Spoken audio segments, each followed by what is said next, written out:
Assalamualaikum warahmatullahi wabarakatuh. Eh, di sini kami dari kelompok 7 ingin mempresentasikan hasil diskusi kelompok kami. Sebelumnya perkenalkan, nama saya Feby Sudianti, NPM 1914 46000099. Perkenalkan, nama saya Anggita Chandra Dewi. Saya dari kelas A319, NPM-nya 19144600118. Perkenalkan, nama saya Nurasana, NPM 191446000086. Yogi Sumeranto, NPM 1914460090. Baik, jadi di sini saya ingin menjelaskan tentang keberhasilan dalam mengajar.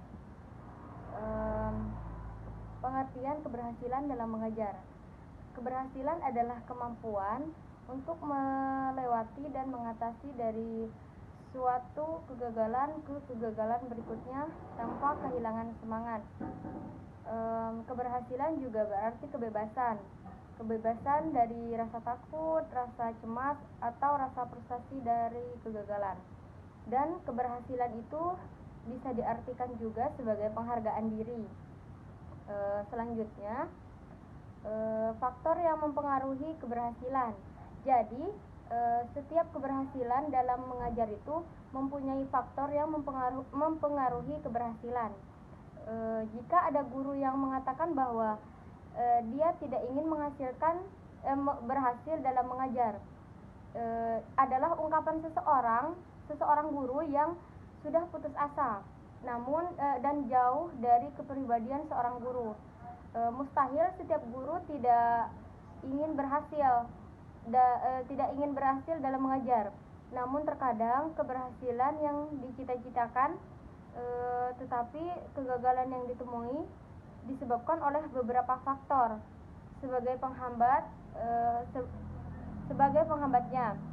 Sebaliknya, jika keberhasilan itu menjadi kenyataan, maka berbagai faktor itu juga berhasil. Baik, di sini saya akan menjelaskan tentang penilaian. Penilaian secara umum dapat diartikan sebagai proses untuk mendapatkan informasi dalam bentuk apapun yang dapat digunakan untuk dasar pengambilan keputusan tentang siswa, baik menyangkut kurikulum, program belajar, iklim sekolah, maupun kebijakan sekolah. Penilaian juga dapat diartikan sebagai kegiatan penafsiran data, hasil pengukuran berdasarkan kriteria maupun aturan-aturan tertentu. Nah, di sini penilaian berdasarkan tujuan dan ruang lingkupnya, terprestasi belajar dapat digolongkan ke dalam jenis penilaian berikut. Yang pertama adalah tes formatif. Tes formatif ini digunakan untuk mengukur satu atau beberapa pokok bahasan tertentu dan bertujuan untuk memperoleh gambaran tentang daya serap siswa terhadap pokok bahasan tersebut. Yang kedua, tes subsumatif. Tes ini meliputi sejumlah bahan pengajaran tertentu yang telah diajarkan dalam waktu tertentu. Tujuannya adalah untuk memperoleh gambaran tentang daya serap siswa untuk meningkatkan tingkat prestasi belajar siswa.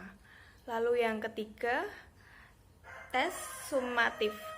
Tes ini diadakan untuk mengukur daya serap siswa terhadap bahan pokok-pokok bahasan yang dapat diajarkan selama 1 semester, 1 atau 2 tahun pelajaran biasanya.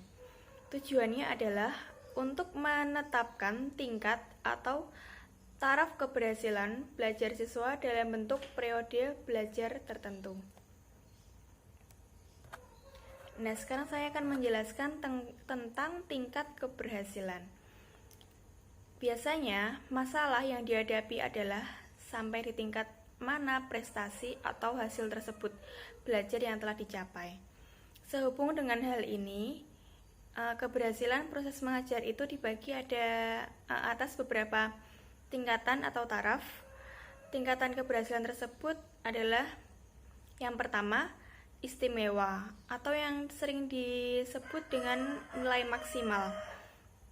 Maksimal itu apabila seluruh bahan pelajaran yang diajarkan itu dapat dikuasai oleh siswa.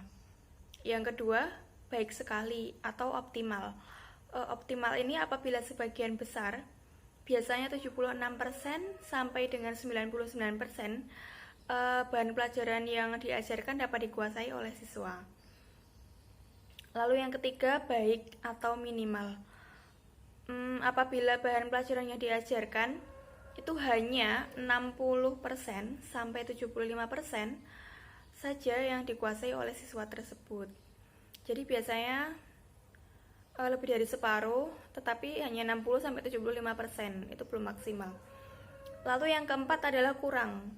Kurang itu apabila bahan pelajaran ini diajarkan kurang dari 60% yang dikuasai oleh siswa. Baik, selanjutnya ada KKM atau kriteria ketuntasan minimal. Adalah salah satu prinsip penilaian pada kurikulum berbasis kompetensi adalah menggunakan acuan kriteria, yakni menggunakan kriteria tertentu dalam menuntaskan kelulusan peserta didik.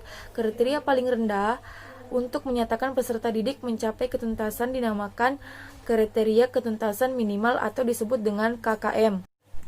Baik, adapun fungsi dari KKM itu sendiri adalah sebagai acuan bagi pendidik dalam menilai kompetensi peserta didik sesuai kompetensi dasar mata pelajaran yang diikuti. Setiap kompetensi dasar dapat diketahui ketercapaiannya berdasarkan KKM yang ditetapkan. Pendidik harus memberikan respon yang tepat terhadap pencapaian kompetensi dasar dapat membentuk pemberian layanan remedial atau layanan pergayaan. Di sini ada remedial. Remedial itu sendiri adalah suatu sistem belajar yang tertuju untuk mengoptimalisasikan prestasi belajar dengan cara mengidentifikasikan kesulitan-kesulitan yang dialami oleh peserta didik, menemukan faktor-faktor penyebabnya, dan kemudian mengupayakan alternatif-alternatif pemecahan masalah kesulitan belajar, baik dengan cara mencegah maupun menyembuhkan berdasarkan data dan informasi yang lengkap dan objektif. Baik, selanjutnya ada KKM atau kriteria ketuntasan minimal. Adalah salah satu prinsip penilaian pada kurikulum berbasis kompetensi adalah menggunakan acuan kriteria, yakni menggunakan kriteria tertentu dalam menuntaskan kelulusan peserta didik. Kriteria paling rendah untuk menyatakan peserta didik mencapai ketuntasan dinamakan kriteria ketuntasan minimal atau disebut dengan KKM. Saya akan menjelaskan pergayaan dalam panduan remedial dan pegayaan sekolah menengah atas yang diterbitkan oleh Kementerian Pendidikan dan Kebudayaan tahun 2015 menyatakan bahwa pembelajaran pegayaan adalah pembelajaran yang diberi kepada peserta didik yang telah melampaui ketuntasan minimal yang ditentukan oleh pendidik sehingga dapat lebih optimal. Faktor yang harus diperhatikan, faktor siswa. Setiap siswa memiliki minat yang berbeda. Hal ini sangat perlu diperhatikan oleh guru dalam memilih dan menentukan kegiatan pengayaan. Faktor manfaat edukatif. Faktor penting kedua yang perlu diperhatikan oleh guru adalah kebermanfaatan kegiatan pengayaan itu sendiri. Faktor waktu. Kegiatan pengayaan diberikan untuk mengembangkan potensi siswa yang memanfaatkan kelebihan waktu pada saat siswa lain melakukan kegiatan remedial. Mungkin hanya itu yang bisa kami sampaikan. Kurang dan lebihnya kami mohon maaf. Wabillahi taufiq wal hidayah. Wassalamualaikum warahmatullahi wabarakatuh.